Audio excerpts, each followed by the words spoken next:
Good evening, dear colleagues. Greetings and welcome to our next lecture of our Research Methods course.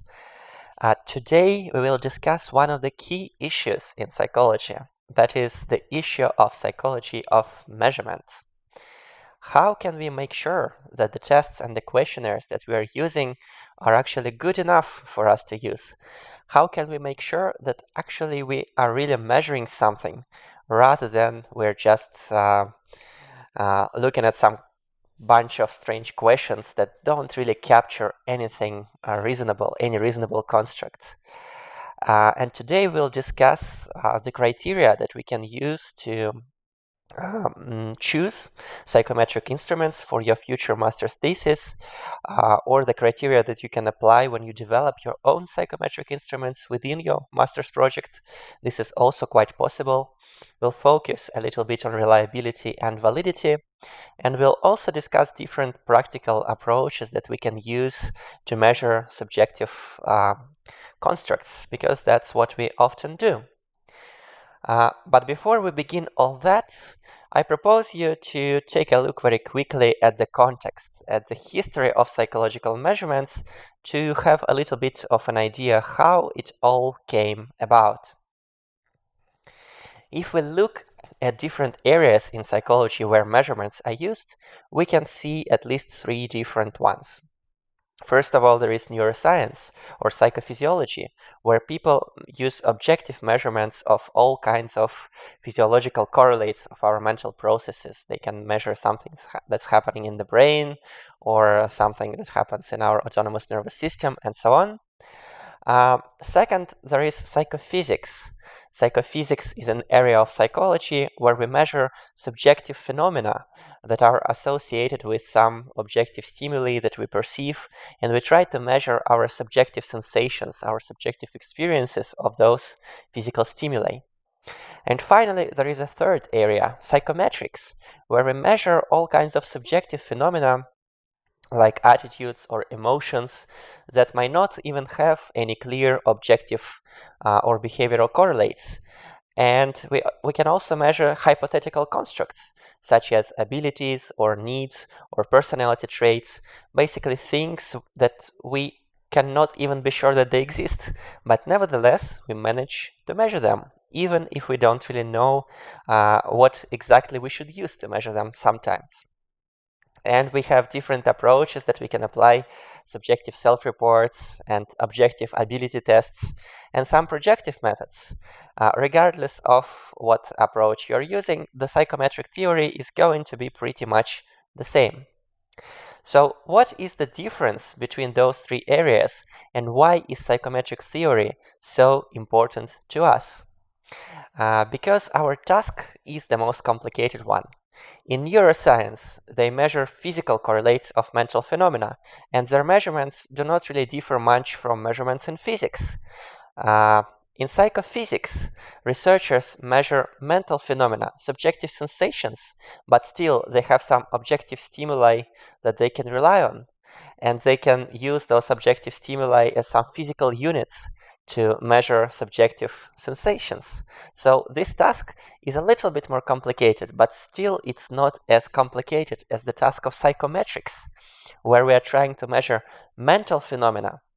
They are not related to physical phenomena. There are no objective units. We don't know exactly what kind of procedures sometimes we should use. But nevertheless, we manage to grasp those hypothetical constructs just like a black cat in a dark room. So this task is very complex, and that's why our measurement theory is so important, because if the theory is wrong, you cannot prove that you are measuring something, unlike physics, where you can just show a ruler and say, look, this is length. So it all started with psychophysics. Those guys from Germany with very serious faces, Weber and Fechner, discovered the few laws that exist in psychology. Most of them come from psychophysics.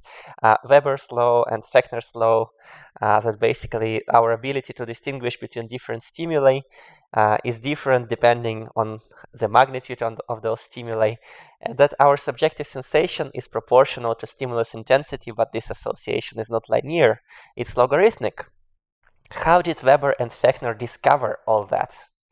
They measured thresholds. They tried to evaluate the minimum stimulus that we are barely able to perceive, and this is called absolute threshold. You may have a better hearing, your absolute threshold is lower, you can hear very soft sounds. Another person may have a higher absolute threshold. So there are individual differences, of course, here, and we are interested in that individual characteristic. Or differential threshold, our ability to tell the difference between two stimuli that are very similar but not quite the same. So what is the minimum difference that we perceive? And when they asked people to report on those thresholds, they used very simple methods. For example, the method of adjustment.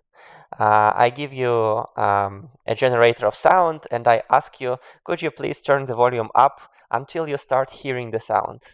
Or could you please turn the volume down until you stop hearing the sound?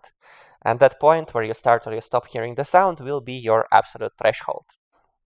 But then again, this relies a lot on subjective perception, so they developed some more intricate methods like method of limits or constant stimuli, where I give you different sounds of different volume, and then based on this, I try to evaluate whether you are able to hear those sounds or not.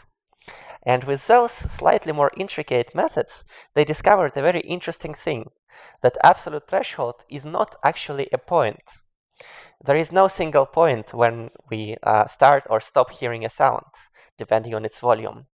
Actually, threshold is a function. Depending on the volume of a sound, our probability of hearing that sound increases, as you can see here on the figure. So with increasing intensity of a stimulus, the chances that it will be perceived are higher. And how can we decide where the threshold is? Well, maybe find a point where this probability is 50% and say, okay, this is threshold. But you see that it's a little bit complicated. Then it became even a little bit more complicated when other researchers developed forced choice or pair comparison method. And they would ask their participants to give an answer regardless of they perceive a stimulus or not, or they perceive the difference or not. And those researchers found out that even if we don't perceive the stimulus consciously, we are still able to give correct answers above chance. So we are able to discern stimuli that are below our conscious threshold of perception. And this is also very interesting. And there, in that forced choice paradigm, they developed a signal detection approach or signal detection theory that is very often used in very many studies, not only in psychophysics, but also in behavioral economics sometimes. And the idea of signal detection theory is that your sensations when you, during the trials when there is a stimulus, signal plus noise, and your sensations during the trials where there is no stimulus, there is just noise. In both cases, those sensations are normally distributed. So in different trials, you will sometimes experience a stronger sensation, sometimes a weaker sensation. So there is no single sensation associated with presence or absence of a stimulus. It is always a distribution. And your sensitivity is your ability to detect stimulus correctly minus your chances of incorrectly detecting stimuli where they are absent. So this signal detection approach is used very often, and if you're interested in more detail, there is a chapter by Aaron Berg, I think, at the end of these slides. But the most important contribution to psychophysics was made by Stanley Stevens, an American psychologist who proposed a very simple idea. what if people are just able to give direct evaluations of stimuli by just assigning a number to a stimulus depending on its intensity? So basically, we are able to evaluate our subjective sensations in numbers, said Stanley Stevens. And he proposed very simple methods. For example, the method of magnitude estimation. Imagine that 0 is a sound that you can barely hear, and 100 is a sound that causes pain in your ears. So if I play this sound to you now, what will be its volume from 0 to 100? And it appears that people are able to give more or less reliable estimates of these stimuli properties, and they are also even able to match those stimuli across modalities. For example, I can give you a task. Could you please adjust the brightness of this light to match the volume of the sound? And there would be a one-to-one relationship, more or less. And based on his research, Stevens discovered his famous power law that basically was a generalization of the Weber-Fechner law, that for different modalities, this logarithm is kind of different and it's more like an exponential function. But his most important contribution was that people are able to evaluate stimuli directly in numbers. And although other researchers challenged this to some extent at the end of the 20th century, nevertheless, it still kind of holds, despite some individual differences. So the most important contributions of psychophysics were that basically the things that we measure, they are not absolute values, but they are always distributions. They are always functions. They are always random variables. And every result of measurement will be somewhere on this distribution, but you need many measurements in order to evaluate where the center of this distribution is.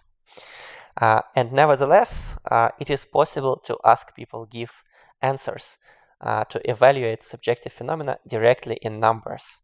And this basically laid the ground for psychometrics.